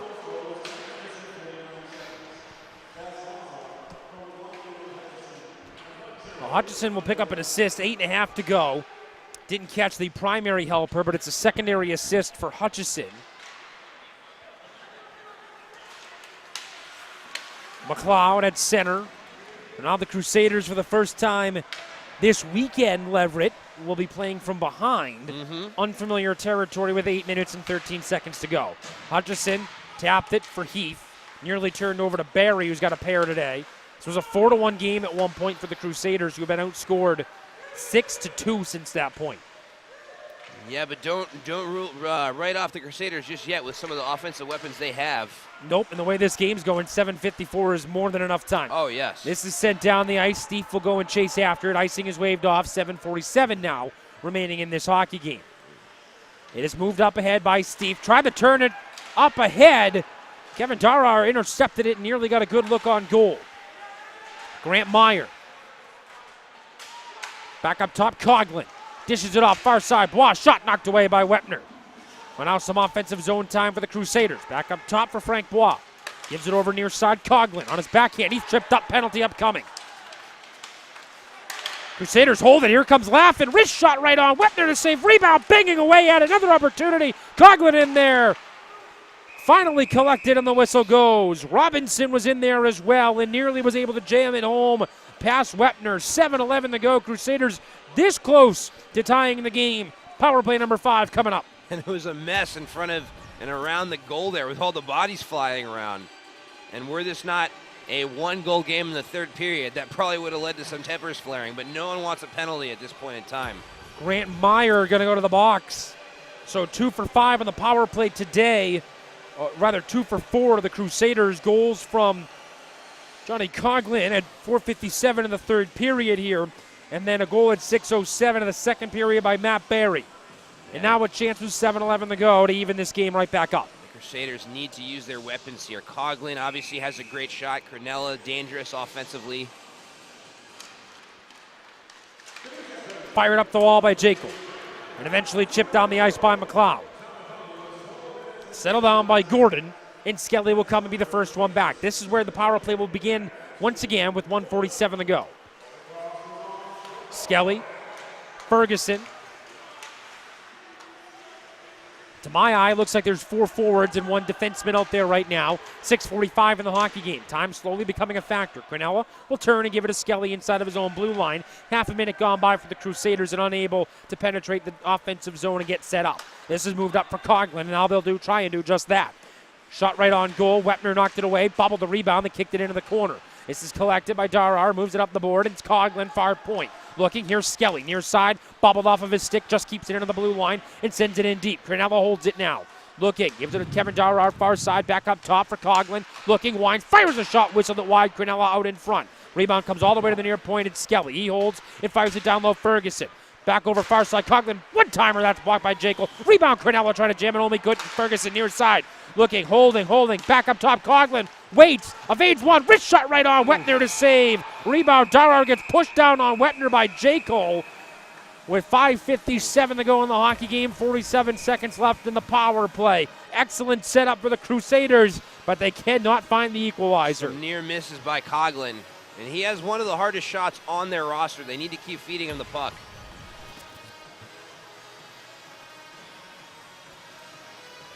Well, there's 47 seconds left on power play number 5. Johnny Coughlin's got a bullet, and they're trying to find that. He's already got one and set up another today. The howitzer is working for him. Face off to the left of Wepner. It'll be Michael Laffin to take the face off, drops it back. One-timer by Barrow is knocked away. Back up top, Trapp gives it over far side. Barry trying to cut it in to the middle. McLaughlin, again, what doesn't this kid do? 3 points in this game, and now he's killing penalties. Barry, far side, pulls up along the wall. 28 seconds left in the power play. About 5.5 in the game. Out in front, Laffin. Oh, wide open. Another chance. Robinson, he couldn't put it home. Back up top for Trapp. Bobbled it. Couldn't get it over. Barrow now. Across. Barry. Barrow picks it up again, looking for a tip in front, nobody there. Another chance for Laffin, and he just couldn't connect with it. And finally, Edmonton will send it down the ice. 9 seconds left in the power play. Talk about some near misses. Settled down by Gordon. Fresh penalty killers coming out. McLeod trying to challenge Trapp. Overskated him. Gets it around long. Penalty is expired with 5:08 to go in the hockey game. 2 for 5 is a Crusader power play. It's been good today, and they nearly struck again on that last chance in front, and they couldn't connect. Ryan Liebold looking for the redirect. He was wide open. Barry with it now. He's bumped off the puck by Heath. Hit hard into the corner, and that's going to be a penalty, much to the dismay of the Canisius bench. With 4:52 to go, and power play number 6 coming up for the Crusaders. Another golden opportunity. Very slow to get up. And let's watch this replay. Ooh. And he may have gone headfirst into the boards there. I wonder, I think that might be interference just because of the fact Barry didn't have the puck on his stick. Yeah, now Barry seems to be okay. Barry's got the puck. That's a clean hit, but he doesn't have the puck in that spot, and I think that's going to be what the call. Could be boarding too. We'll see with 4:52 to go in the hockey game. 2 for 5 on the power play so far. The Crusaders, number 6, coming right up here and a chance to tie the game. This is sent down into the corner with 4:48 and counting to go in the hockey game. 7-6 Canisius. It's been a thriller. Skelly sends it down low. Ferguson back up top. Skelly. Coughlin, far side. He holds it. Gives it off. Darar, far point. Cronella. Skelly. It's an elbowing call. Skelly's wrist shot blocked by Jestro into the corner. Crusaders maintain possession. Ferguson takes it for a lap. Gives it off. Coughlin trying to find Skelly back door. That was broken up perfectly by the center, Matt Long. Clear to the line, but not out. Ferguson keeps it in. Dishes over far side Coughlin. 1:25 left in the power play. Pass evades Skelly, able to play it off the near wall. Rotates it down low. Ferguson. It was turned over. Jestro will take it up across center and cut to the blue line. His dump-in attempt was blocked by Skelly, so it didn't get all the way in. 1:12 to go in the power play. 4:02 left in the hockey game. McLaughlin working on Skelly, who has got to retreat all the way behind his own goal. That'll kill another about 10 seconds off.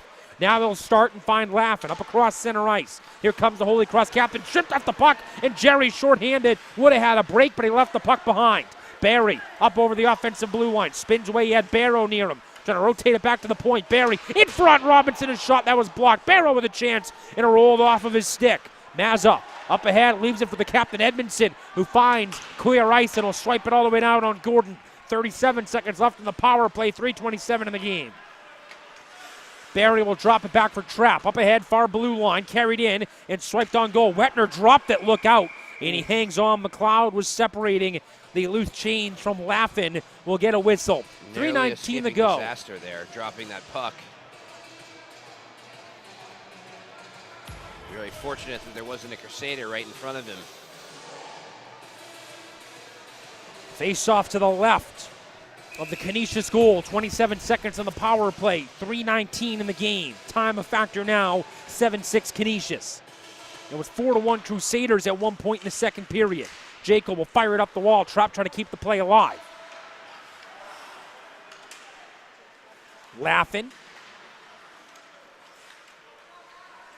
On the near wall, Barry fakes the shot.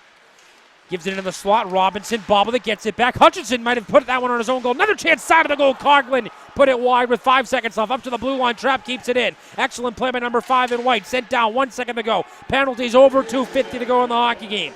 2 for 6 now on the power play of the Crusaders today. Played up to the blue line. McLeod couldn't get it out. Barry turnover at the blue line. Tried to dish it off to Laffin. Hutchison got in the way and tipped it on the near wall. Sent in down low. Barry is crunched by 2 Golden Griffins, including Jekyll and his deep partner Jestro. Then he gets dumped over by Hutchison. Collected by Robinson. Spins away far wall. Looking for a lane. Drops it for Coughlin. Rubbed off the puck by Jekyll and flipped down the ice. Will this be icing? It will if Trapp can get there. Waved off. Good job by Austin Alger. 2:18 to go in the hockey game. Alger forces a turnover. Then he high stick Trapp, but got away with it. No call. Coughlin up ahead.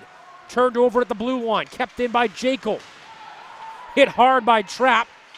Could have been a call as well, a boarding perhaps, but they're going to let him go here in the final 2 minutes. That's how much time remains on the clock. Kevin Upsuth is bumped off the puck, and then a big hit on Edmondson along the near wall as he dumped it in. Skelly collects. 1:53 to go. Keep an eye on Gordon. When will he vacate the goal? Cronella with it now. Looking. Sends it on toward the net. Edmondson tips it in the corner. 1:43 to go in the hockey game. And that just gets through Skelly. And now a chance the other way. Meyer, 2-on-1 with McLaughlin. Meyer sends it on goal, and Gordon kicks it aside. Conley. We'll check it, call it. With 1:31 to go, and now a whistle. Coming down to the wire here. My goodness. Let's take a look. This was the chance. Meyer, it just squeezed through Dalton Skelly's legs. And Meyer with the wrist shot. Gordon makes a big save on to keep his team in it. There is a look at Coach Berard. Face off at center ice. 91 seconds to go in this hockey game. Hutchison has 2 goals today. He's been a monster all weekend, the big centerman. A lot of fun to watch him play. Draw is won by Laffin. Robinson, Coughlin gives it off with 1:26 to go. Laffin dumped hard by the aforementioned Hutchison at the blue line. He's been physical as well. This will cut into the Holy Cross end. Trapp's got to hurry. Myers draped all over him. Plays it off in the near corner. Coughlin up for Laffin. 1:13 to go now. Got to move the puck up ahead so they can vacate the goal for the extra attacker. Barry chips it in deep. There goes Gordon. Net's empty with 65 seconds to go. This is collected by Edmondson. Going to try and send it down the ice. It's knocked down at the blue line. Meyer picks it up with the empty net, but he is unable to get it far into the zone. Coughlin up ahead for Robinson. Comes to Edmondson with a chance up ahead for Meyer, and Barry stops what would have been an empty net goal. He'll collect it now. Skate dangerously in front of his own net with McLaughlin draped on him. 45 seconds to go. He left it behind for Trapp, trying to get the game tying goal. The equalizer late. Off the wall.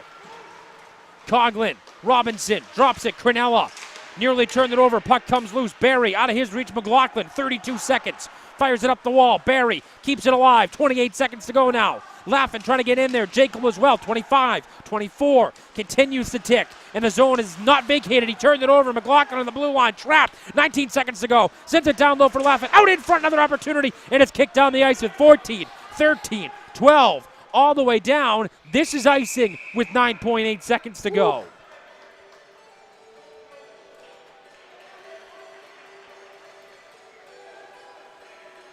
Chance after chance, but Tucker Wepner looking for his first career NCAA win. Has bended, but not broken. And now a face-off to his right with the game in the balance. Get Coughlin the puck in the situation with the shot that he has.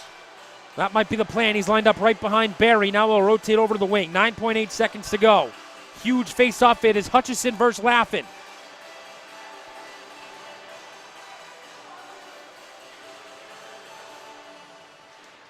Off the draw, bit of a scrum ensues. Crinella back into the goal. Jacob blocked it. 5 seconds to go. Along the near side, 3 seconds. This is dumped on the ice. Canisius going to come back and win it, 7-6. What a game. A 4-1 lead for the Crusaders evaporates in the second period. And Dylan McLaughlin turns on the Jets, Leverett in period 3, and ends up propelling his team to a 7-6 win. My goodness, and what a 2-day span. A lot of good play from both teams. Holy Cross just couldn't quite hang on today, but an exciting game nonetheless. A 4-goal third period that was kicked off 2:06 in on a goal by Lee Lapide, his first career goal. Hutchison, McLaughlin, and Jimmy Mazza ended up adding tallies. Mazza's goal at 10:49, the game winner. His first goal this season for the former PAL Junior Islander. And just a quick wrap-up thought from this weekend series, Leverett. I mean, like I said, a very, very exciting weekend series. It looked like today it was going to be a blowout at one point when the Crusaders went up 4-1, but give Canisius a lot of credit for not quitting. Well, they storm back. The Golden Griffins take this one by a final score of 7-6. It was a lot of fun all weekend calling these games. Leverett had a blast doing this with you. For our entire Holy Cross production team down up here with us in the booth and the cameras in the video production room, thank you for all your work this weekend. From my partner Leverett Ball, I'm Alex Thomas saying so long. Once again, your score, Canisius 7, Holy Cross 6. The pleasure was all ours. Enjoy the rest of your Saturday afternoon.